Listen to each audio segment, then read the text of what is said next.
Attention, functional fitness athletes or barbell athletes, every time you work out, your body is telling you secrets that you can use to then improve your performance. That's right, your body is telling you no evals, no money needs to be spent. Your body's telling you what needs to be done. This series is going to give you an insight to those little tips that your body's already telling you.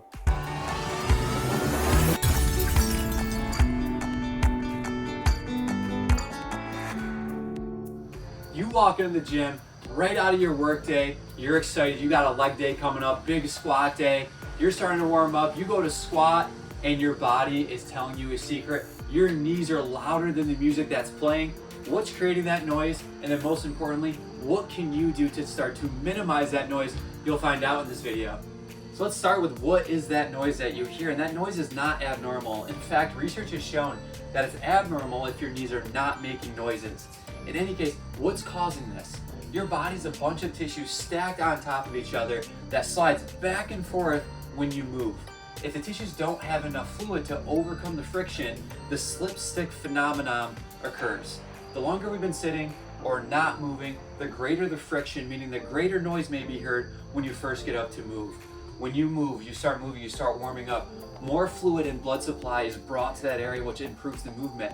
Think of a slip and slide that's dry that you're trying to run and slide down versus slip and slide that's watery and soapy. Which one of those has better movement with less noise? What you'll learn today is how to slip and slide your legs to get ready for squats. The first tissue that we want to start to mobilize to decrease that slipstick phenomenon, or an easier way to say it, to slip and slide your movement system, are the nerves. We forget that the nerves move back and forth. They don't stretch like muscles, they actually slide. So we're gonna hit all these lower extremity nerves. We're gonna hit the femoral nerve, the obturator nerve, and the sciatic nerve. We're gonna do the femoral nerve first. Femoral nerve comes down across the front, so we're gonna lay on our side. We're gonna flex that leg back. What we're gonna do here, this may look like a familiar quad stretch, but we're gonna add in a different component because we wanna slide the nerve. Brady's gonna move her foot and her head. When her foot goes down, her head's gonna come down. When her foot points up, her head is gonna point up. If you want to add more onto it, if it's feeling pretty easy, you can start to sneak that leg back a little bit further into hip extension, and you can add a little bit more knee flexion, heel towards the butt to get the glide that you want for what's appropriate for you for that day. Not going to spend too much time here, usually about 20 to 30 seconds, 5 to 10 reps each side is a good amount to now move on to the next one, which is what we're going to do. We're going to go to the back. Next one we're going to hit is the sciatic nerve, this big nerve that travels from the spine all the way down to the bottom of the foot. We're gonna go legs straight. Once we feel a little tension here, Brandy's gonna point her toes down, head's gonna lift up, gliding that sciatic nerve this way. Go ahead, go back down, toe coming down, head going back, sliding that back the other way. We're flossing that nerve back and forth, slip and slide, getting ready. All right, next one's the obturator nerve. This one's gonna go to your groin. So we're gonna go into a child's pose position. Leg is gonna be kicked out to the side. Perfect, so we're getting some tension there. Brady's gonna rotate her foot up. As she rotates up, you can see she's gonna flex her head down towards the mat. Good, and then this is gonna come down and head will come back up. Toe coming up, head going down. We're just starting to floss that obturator nerve that goes to the very, very powerful groin muscle to get all these tissues warmed up. Slip and slide in the nerves. That's station one for this warm up. After mobilizing those nerves, the next step is we want to prime the cardiovascular system, because what gets blood and fluid to those areas?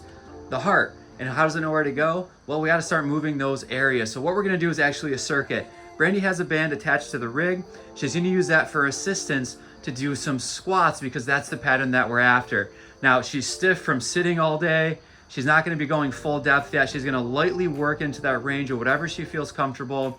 How many reps is she gonna do? How much time is she gonna do this for? Well, it depends on how her body's feeling, and it depends on what her goal is for the day. You can see she's starting to work into a little bit deeper of a squat. She's feeling good. So after that, we're gonna hop onto the bike, get more blood flow into those legs. What's the intensity? We want a moderate to hard pace. How long is Brandy gonna go on this bike for?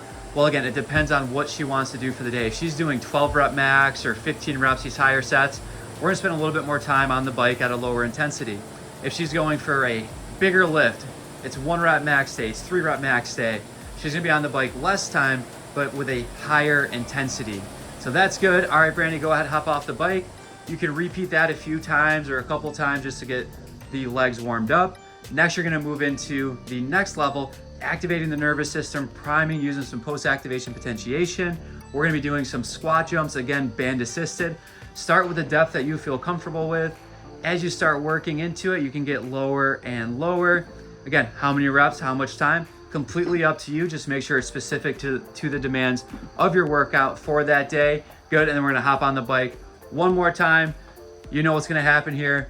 Pedal around, cycle around. Make sure you're locked into what you're doing, what you're breathing, but get some blood flow into those legs, prime the nervous system. That's what this circuit's all about. We've been working sliding those nerves. You've gotten your heart rate up, you've gotten blood flow to the legs. We're moving things around, you're neurally primed, your cardiovascular primed. Let's get these tissues sliding before you start adding weight into the equation. We're gonna start in a pigeon pose. We've hit a lot of sagittal plane. We're gonna start hitting these other muscles, frontal plane, transverse plane, to make sure every tissue is ready to slide over each other.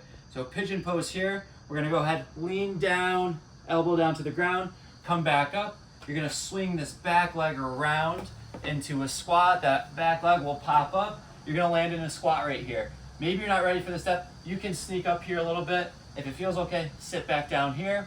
And then we're gonna drop to the other leg. I'm gonna swing behind. So my right leg's coming down into a pigeon, left reaching behind. Here I am. Hope not, nope. Let's go ahead, elbow back down. I'm gonna swing this forward, squat position here, and you can go through this cycle as many times as you want to help those tissues slide back and forth before you get ready for those squats. The goal of this is to decrease the stressors from everyday life and get blood flowing into your tissues, allowing them to slide a little bit more easier to decrease that slipstick phenomenon, which can then help to decrease the noise that your knees are making when you first get to the gym after sitting for a while at work or when you're first getting up out of bed even. After completing this, go ahead and start your traditional squat progression. Load up that weight that you want to hit for that particular day.